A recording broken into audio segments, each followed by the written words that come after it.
Amigos, esto es Propuesta de la Noche y usted nos está viendo por Metrovisión, canal 62. Y tengo el privilegio de presentar ahora a la doctora Pilar Villafaña, nutrióloga, que va a hablar sobre, oiga esto, el estrés y el intestino permeable. Doctora, buenas noches. Muy buenas, ¿cómo estás? De maravilla. Qué bueno tenerte aquí. Gracias. Y muy contenta de estar con la audiencia que nos escucha. Para hablarles sobre un tema que es muy interesante, que tiene que ver con el estrés y lo que es el intestino permeable. Antes de entrar en el tema de lleno, es importante saber que en nuestro cuerpo nosotros tenemos permeabilidad. O sea, obviamente hay cosas que tienen que pasar, pero cuando esta se aumenta es que nosotros usamos ese término de permeabilidad, cuando está aumentada la permeabilidad y hace daño o altera lo que son capas o revestimientos o se lleva a una inflamación que puede gestar la complicación o la entrada de otras situaciones a nivel de salud que son importantes.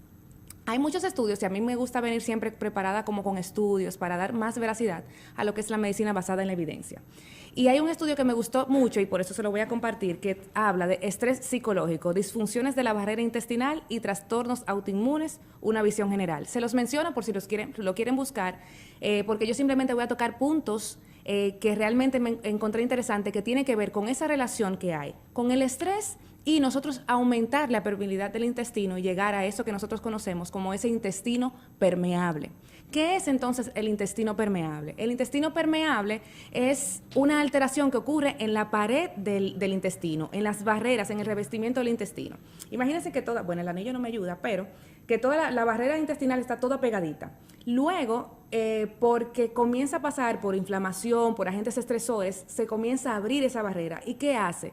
Permite que pasen sustancias que no debieron estar allí desde el principio, o sea, que no sean nocivas, como también otras que son nocivas como toxinas y bacterias. ¿Qué hace eso? Que esa permeabilidad, o sea, es decir, ese paso de sustancias que no deberían estar allí, pasen al torrente sanguíneo y comiencen a inflamar otras áreas a nivel de intestino o a nivel sistémico. Sistémico se refiere en todo nuestro organismo. Entonces, ¿qué pasa con esta situación del intestino permeable y el estrés? Y es que se ha visto que el estrés causa varias cosas. Una es aumento de las disbiosis. Y la disbiosis no es más que un desequilibrio en nuestra microbiota, que podemos tomar otro tema otro día para hablar solamente de microbiota. Aumenta la permeabilidad de mi intestino de una manera exacerbada, es decir, muy aumentada, y nos lleva también a inflamación.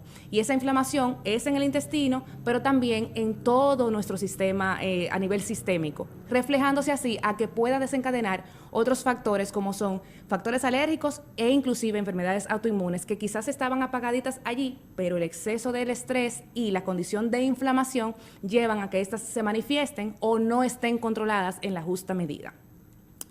Una de las cosas que siempre me gusta acordar cada vez que vengo es de esos pilares importantes que tenemos para preservar la salud y para evitar que ese intestino comience a tener una permeabilidad aumentada y llevarnos a estas condiciones que tenemos.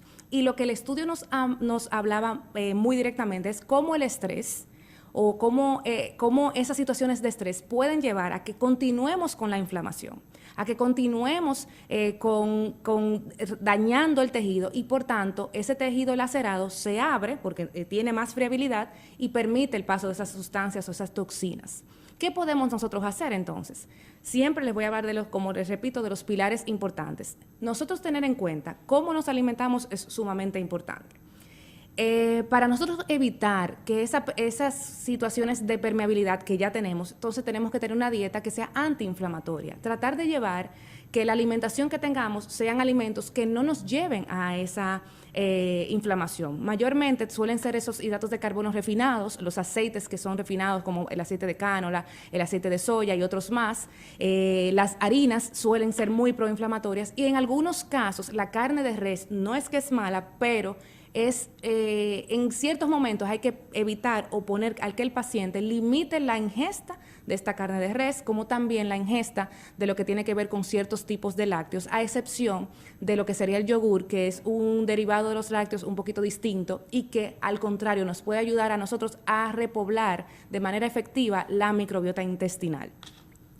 También me hace mucha ilusión ver que en este estudio habla de algo importante y es ese círculo que se sigue, que es constante, y es que el estrés o los agentes estresores que nosotros tengamos, cualquiera que sean, ya sea que sobreentrené, que tengo una enfermedad, las enfermedades, sobre todo agudas, son agentes estresores por excelencia. O tener una agente estresor a nivel mental también nos llega a nosotros poder no gestionar de manera adecuada y llevar a mayor inflamación, por ende, a que mi intestino comience a seguir siendo permeable. Eso se traduce en que las personas a veces se sienten muy distendidas, es decir, me siento aventado, como dice el dominicano, me siento incómoda, y eso te lleva a otras situaciones, como les decía, que tiene que ver con las alergias, unos procesos alérgicos de adultos que antes no tenía y ahora sí lo tengo, o enfermedades autoinmunes que no se corrigen con el tiempo. Es bueno buscar la raíz y puede ser que esa raíz esté vinculada al estrés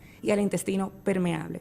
Espero que esta información les sea de mucho provecho, que cuiden su salud, que busquemos esos pilares importantes que tienen que ver con alimentación, ejercicio, cuidar nuestra salud mental para así evitar el estrés y también tener un sueño que se regule de la mejor manera. Muy buenas noches, un placer estar con ustedes. El placer es todo nuestro, doctora Pilar Villafaña, nutrióloga, con un tema interesantísimo y tips muy relevantes sobre nuestra salud. Nosotros en Propuesta de la Noche estamos en Metrovisión Canal 62 de lunes a viernes de 6 a 7 de la noche. Manuel Jiménez junto a un equipo grande están con ustedes. Espero que nos sintonicen desde el lunes de la próxima semana. Muchas gracias. Feliz fin de semana.